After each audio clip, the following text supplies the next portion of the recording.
Friends honours చాలా silent గా వీళ్ళకి సంబంధించినటువంటి మిడ్ రేంజ్ స్మార్ట్ ఫోన్ అయితే లాంచ్ చేశారు. 15,000 రూపాయల బడ్జెట్ సెగ్మెంట్ లో లాంచ్ చేశారు. హానర్ X7C 5G అనేటువంటి పేరుతో. సో ఈసారి ఈ బాక్స్ మీరు అబ్జర్వ్ చేశారా, చాలా స్లిమ్ గా ఉంది. ఇలా ఉంటేనే ఎలా ఉంటుంది అనేది మీకు తెలుసు. ఎస్, మీరు గెస్ చేసింది కరెక్టే. దీంట్లో మనకి చార్జర్ అయితే ప్రొవైడ్ చేయలేదు. మరి 15,000 రూపాయలకి చార్జర్ ని తీసేయాల్సినంత అవసరం ఏమొచ్చింది హానర్ కి? నిజంగా ఆ బడ్జెట్ కి ఇది ఓకేనా? అసలు ఏ సెగ్మెంట్స్ లో దీన్ని మనం పర్చేజ్ చేయొచ్చు? అసలు హానర్ ని స్టిల్ ఇంకా మనం ట్రస్ట్ చేయొచ్చా అనేది ఈ రోజు డీటెయిల్డ్ గా మనం మాట్లాడుకుందాం. Hi, this is Vasu again signing in. Welcome to my channel Vasu tech vlogs.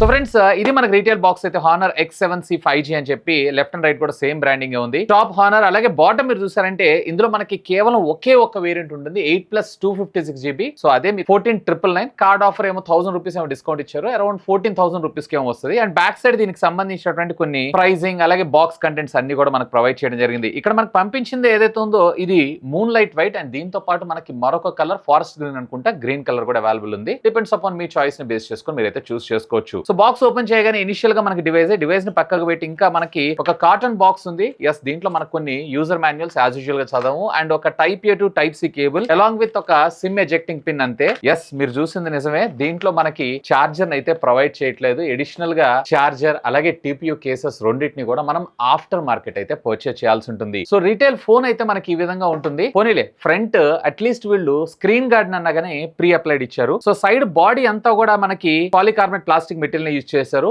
Back side కూడా మనకి ప్లాస్టిక్, అండ్ ఫ్రంట్ వచ్చేటప్పటికి వీళ్ళు ఏం ప్రొటెక్షన్ యూజ్ చేశారనే ఇన్ఫర్మేషన్ ఎక్కడ క్లియర్ గా లేదు కానీ, బట్ స్కాట్ సెన్సేషన్ వీళ్ళ ఉంది. ఇది SGS సర్టిఫికేషన్ కూడా ఉంది, డ్రాప్ రెసిస్టెంట్ కూడా ఉంటుంది కాబట్టి సాధారణంగా కింద పడితే డ్యామేజ్ అయ్యేటువంటి అవకాశాలు అయితే చాలా తక్కువనే మనం మాట్లాడుకోవచ్చు. అండ్ బ్యాక్ సైడ్ బంప్ చూసారు అంటే మనకి రెక్టాంగులర్ మాడ్యూల్ బంప్ ఇచ్చారు. సో రెండే కెమెరాస్, మిగతావి డిజైన్ సెంట్రిక్ గా దాన్ని డిజైన్ చేశారు. లెఫ్ట్ సైడ్ మీరు చూసారు అంటే volume up and down button తో పాటు power on off button come ఇదే మనకి side mounted finger print scanner గా కూడా మనకు రావడం జరుగుతుంది. బాటమ్ మీకు speaker grille, type C communication port, USB 2.0 తో రావడం జరుగుతుంది. ప్రైమరీ మైక్రోఫోన్ తో పాటు 3.5mm ఆడియో జాక్ ని కూడా ఇచ్చారు. లెఫ్ట్ సైడ్ మీకు వచ్చేటప్పటికే సిమ్ కార్డ్ స్లాట్, దీంట్లో మీరు మెమరీ కార్డ్ ఆప్షన్ అయితే ఉండదు. అండ్ టాప్ చూసారు అన్నట్లయితే మీకు ఒక IR బ్లాస్టర్ తో పాటు మీకు సెకండరీ నాయిస్ క్యాన్సిలేషన్ మైక్రోఫోన్ కూడా ప్రొవైడ్ చేశారు. అంటే అపార్ట్ ఆఫ్ దిస్ ఇక ఫోన్ లో అయితే ఏం లేదు. బ్యాక్ సైడ్ మీకు ఇది చూడటానికి ప్లాస్టికే కానీ మీకు మార్బుల్ కైండ్ ఆఫ్ ఫినిష్, అది కూడా మ్యాట్ ఫినిష్ ఇచ్చారు. చూడటానికి చేతిలో ఇన్ హ్యాండ్ గ్రిప్ అయితే చాలా బాగుంది. థిక్నెస్ విషయానికి వచ్చారు అన్నట్లయితే ఇది 8.24mm థిక్నెస్ మనకు రావడం జరుగుతుంది. అండ్ టోటల్ ఫోన్ వెయిట్ వచ్చేటప్పటికి 193 గ్రామ్స్. డిస్ప్లే విషయానికి వచ్చారు అన్నట్లయితే కనుక 6.8 ఇంచెస్ కి సంబంధించినటువంటి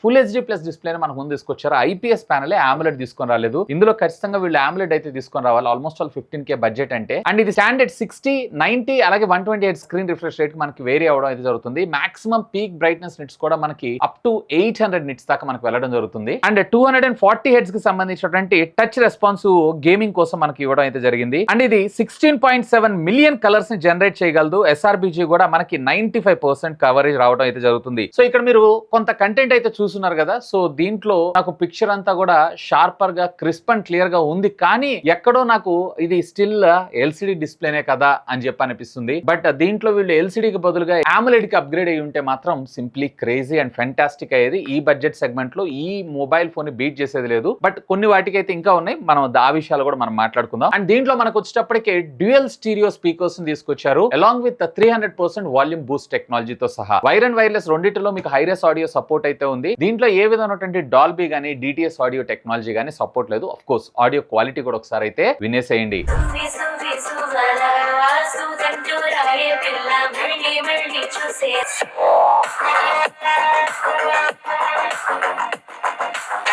ఇక మెయిన్ మనం ప్రాసెసర్ విషయానికి వద్దాం. దీంట్లో మనకి క్వాల్కమ్ స్నాప్డ్రాగన్ కి సంబంధించినటువంటి 4 Gen 2 ప్రాసెసర్ ని మనకి యూజ్ చేయడం జరిగింది. 4nm బ్లిఫీ టెక్నాలజీ మీద డిజైన్ చేసినటువంటి ఆక్టా కోర్ ప్రాసెసర్ ఇది. మాక్సిమం క్లాక్ స్పీడ్ వచ్చేటప్పటికి మనకి 2.2 GHz గా మనకు రావడం జరుగుతుంది. ఇంతేకాదు LPDDR4X టెక్నాలజీకి సంబంధించినటువంటి RAM అండ్ UFS 3.1 స్టోరేజ్ ఇచ్చారు. ఒకవేళ మీరు BGMI గానీ COD గానీ ఆడుతున్నారు అన్నట్లయితే 60 FPS లో మోడరేట్ గేమింగ్ అయితే మీరు ఇందులో ఆడుకోవచ్చు. అండ్ ఇది Android 14 out of the box మనకు రావడం జరుగుతుంది. వీళ్ళకి సంబంధించినటువంటి కస్టమైజ్డ్ UI మ్యాజిక్ ఓఎస్ తోటి మనకు రావడం జరుగుతుంది. డిఫాల్ట్ డైలర్ కూడా మనకి వీళ్ళ ఓన్ డైలర్ ఇస్తారు కాబట్టి ఎలాంటి నోటిఫికేషన్ లేకుండా ఆడియో కాల్స్ అయితే రికార్డ్ చేసుకోవచ్చు. మ్యాజిక్ ఓఎస్ గురించి నేను మీకు స్పెషల్ గా చెప్పాల్సిన అవసరం లేదు. బ్లాట్వేర్ ఉందా అనే విషయానికి వచ్చారు అంటే ఎస్, దీంట్లో కొంత బ్లాట్వేర్ అయితే ఉంది, లైక్ టిక్ టాక్ కావచ్చు, రీల్ షాట్ కావచ్చు, అలాగే booking.com, అమెజాన్ ఇవన్నీ. బట్ వాటిని మీరు అన్ఇన్స్టాల్ కూడా చేసుకోవచ్చు. ఇంక ఈ బడ్జెట్ లో మనం ఎక్కువగా కంప్లైంట్ కూడా చేయలేం. అండ్ కస్టమైజేషన్ ఫీచర్స్ అన్ని కూడా మనకు ప్రొవైడ్ చేశారు. ఏ ఫీచర్స్ కూడా లిటిల్ బిట్, బట్ అది యాప్ సజెషన్ లోనో లేదా మనకు ఫొటోస్ యూజ్ చేసేటప్పుడు ఇలాంటి సందర్భాలను యూజ్ చేస్తారు కానీ దీంట్లో ట్రాన్స్లేషన్ లాంటి ఫీచర్స్ అయితే మనకు ప్రొవైడ్ చేయలేదు. అండ్ బై ద వే దీంట్లో మనకి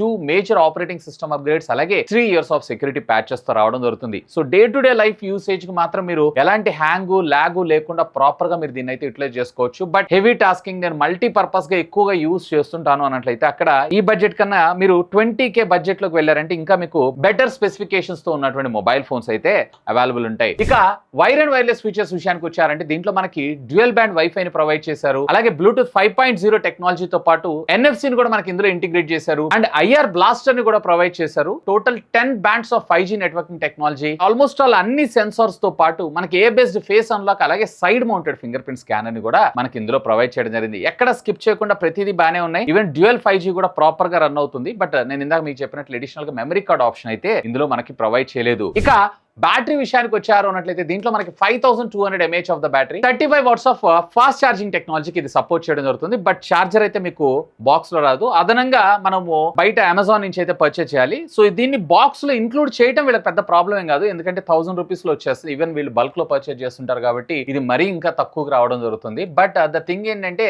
ఇండియన్ గవర్నమెంట్ కి సంబంధించినటువంటి BIS సర్టిఫికేషన్స్ అయితే వీళ్ళకి రాలేదు చార్జర్స్ కి. సో చార్జర్ తోటి ఇంపోర్ట్ చేసుకోకుండా డైరెక్ట్ గా వీళ్ళు ఇక్కడ మార్కెట్ చేయడం అయితే జరుగుతుంది. ఇది స్క్రీన్ ఆన్ టైం కూడా అప్రాక్సిమేట్లీ మీకు 8 to 9 hours దాకా వచ్చేటువంటి అవకాశం అయితే ఉంది. ఒకవేళ మీరు మోడరేట్ యూజర్ అయినట్లయితే కనుక ఈ డే బ్యాటరీ బ్యాకప్ అయితే పక్కా. సో 5200 పెద్ద మీకు వేరియేషన్ ఏం రాదు కానీ జస్ట్ ఒక 1 hour 1.5 hour దాకా మీకు మరింత బెటర్ బ్యాటరీ బ్యాకప్ వచ్చేటువంటి అవకాశం అయితే ఉంది. ఇక కెమెరా డిపార్ట్మెంట్ విషయానికి వచ్చారంటే రేర్ మనకు వచ్చేటప్పటికి 50 మెగాపిక్సెల్ కెమెరా మన ముందు తీసుకొచ్చారు. దీంట్లో మనకి ఆప్టికల్ ఇమేజ్ స్టెబిలైజేషన్ అయితే తీసుకొని రాలేదు. పర్వాలేదు, క్వైట్ డీసెంట్ పిక్చర్స్ మీరు క్యాప్చర్ చేయొచ్చు. అండ్ సామ్సంగ్ కి సంబంధించినటువంటి JN5 సెన్సార్ ని మనకి ఇందులో ఇంటిగ్రేట్ చేయడమే జరిగింది. మరొక 2 మెగాపిక్సెల్, ఆఫ్ కోర్స్ దీని గురించి మనం మాట్లాడుకోవడం కూడా వేస్టే. అండ్ దీంట్లో మనకి ఫ్రంట్ 5 మెగాపిక్సెల్ సెన్సార్ ని మన ముందు తీసుకొచ్చారు. రేర్ అలాగే ఫ్రంట్ రెండిటిలో కూడా మీరు 1080p లో వీడియో రికార్డింగ్స్ అయితే రికార్డ్ చేయొచ్చు. క్వైట్ డీసెంట్ క్వాలిటీ అనే నా అభిప్రాయం. సో ఓవరాల్ గా చెప్పాలన్నట్లయితే 14,999 రూపాయలకి ఈ ఫోన్ ని పర్చేస్ చేయొచ్చు అని అంటే యూజువల్ గా మనకి పోకోలో అయితే M6 సిరీస్ ఇట్లాంటివి ఉంటాయి. M సిరీస్ ఎక్కువగా మనం చూస్తూ ఉంటాం. అలాగే ఐక్యూలో Z9X ఇట్లాంటి సిరీస్ లో మనం ఎక్కువగా ఈ బడ్జెట్ సెగ్మెంట్ లో చూస్తూ ఉంటాం కాబట్టి సో నన్ను అడిగితే ఆ బడ్జెట్ సెగ్మెంట్ లో with Qualcomm Snapdragon 4 Gen 2 processor తో వస్తుంది కాబట్టి కన్సిడర్ చేయొచ్చు. బట్ చార్జర్ ఇంక్లూడ్ చేసి ఫిజికల్ సపోర్ట్ ఏదైతే ఉందో అంటే లైక్ సర్వీస్ సెంటర్స్ ఇలాంటివి ఉండదు సరా, వీటి మీద ఇంకా పబ్లిక్ కి అవగాహన కలిపి మరింత గట్టి భరోసా ఇచ్చారు అన్నట్లయితే ఇంకా ఫార్ బెటర్ గా హానర్ డెవలప్ అవుతుందని నా అభిప్రాయం. మీరేమనుకుంటున్నారు దీని గురించి? Let me know. ఖచ్చితంగా కింద ఉన్నటువంటి కామెంట్ సెక్షన్ లో కామెంట్ చేయండి. ఇంకా మీకు ఏమైనా డౌట్స్ ఉంటే లెట్ మీ నో, ఖచ్చితంగా కామెంట్ చేయండి. సాధ్యమైనంత వరకు అన్నిటికీ కూడా రిప్లై ఇస్తాను. That's all for today. This is Vasu signing off. Have a great day.